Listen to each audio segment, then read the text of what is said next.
Hello again, my name is Rodney Reynolds and this is yet another video review. Today we'll be looking at the Trios IDE hard drive selector. Let's now swing over and actually have a look at what's included with this package and how you plug in all the drives. Okay, so what you're looking at here now, of course, this is the unit itself, and if you could look here, there's 3 selections on the front for controlling 3 separate hard drives. I'll just go into what's included in this package.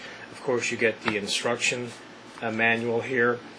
You get a connector here, which is the power out connector to the hard drives, 3 connectors for the hard drive. You also have the power in, and this would go into your power supply. Of course, comes with 4 screws to mount this into your computer system, and it also comes with ATA 66, ATA 100 cables. It comes with, of course, 4 cables. This one plugging into your motherboard, and these 3 would be plugged into the hard drives.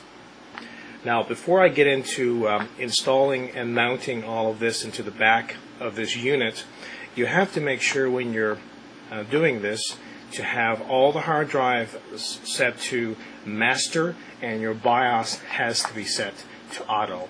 Let's now plug all these cables in, as well as the power cables, to show you how it's done. This is the back of the unit. This is the power in. This would go to your power supply, and this is the power out. This would be going to the 3 hard drives. This is the connector for the cable that goes to your motherboard. This is the cable that goes to hard drive 1, 2, and 3. Let me connect these cables now. First, I'll plug in the power in, which is the power supply feed. Next, I'll plug in the power out, which goes to the separate hard drives, and next I will plug in each of these ribbon cables. That's the one that goes to the motherboard itself. This is hard drive 3, next hard drive 2, and lastly the hard drive 1. So now that you have all your power cables plugged in correctly, and you have your ribbon cables plugged in correctly, it's time now to mount the hard drives to these. And remember, again, this one, which is the bottom one, would go into your motherboard, and these 3 go into separate hard drives. So here we have the ribbon cables plugged into each separate hard drive. It's best, I find, in this situation to have the bottom one here is the hard drive 1, 2, and 3 on top. And of course now you would be plugging the power cables into each of these.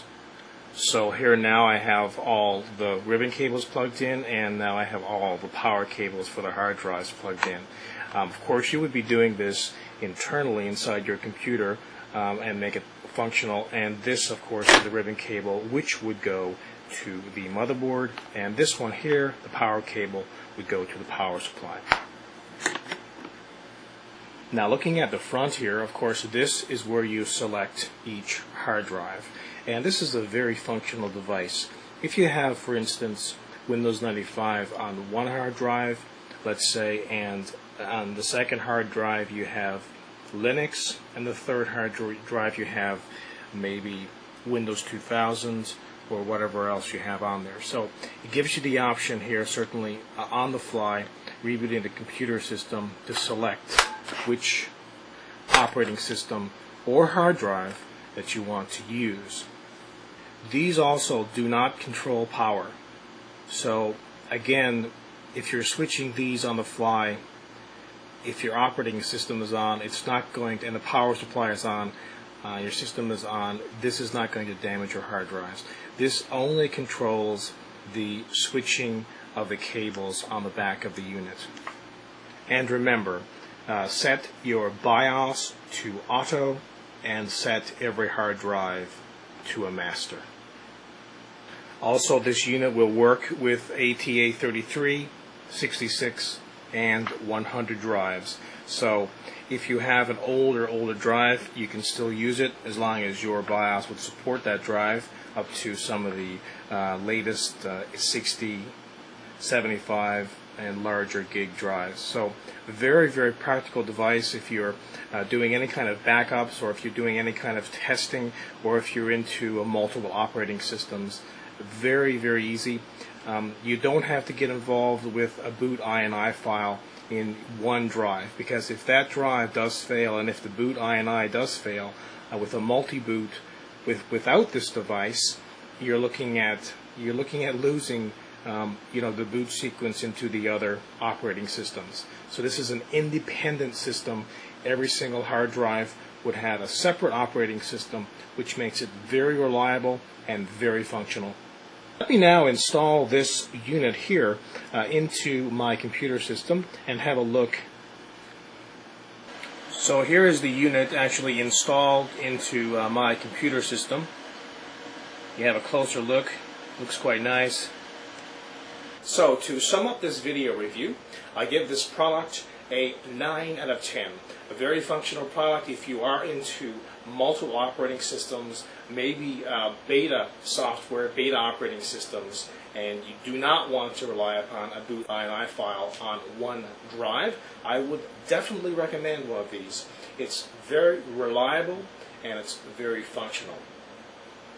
Again, my name is Rodney Reynolds, and this has been another video review. Be sure to check back in 4 days. I'll have a brand new video review for you then. Also check out my website at www.3dgameman.com. Until then, take care.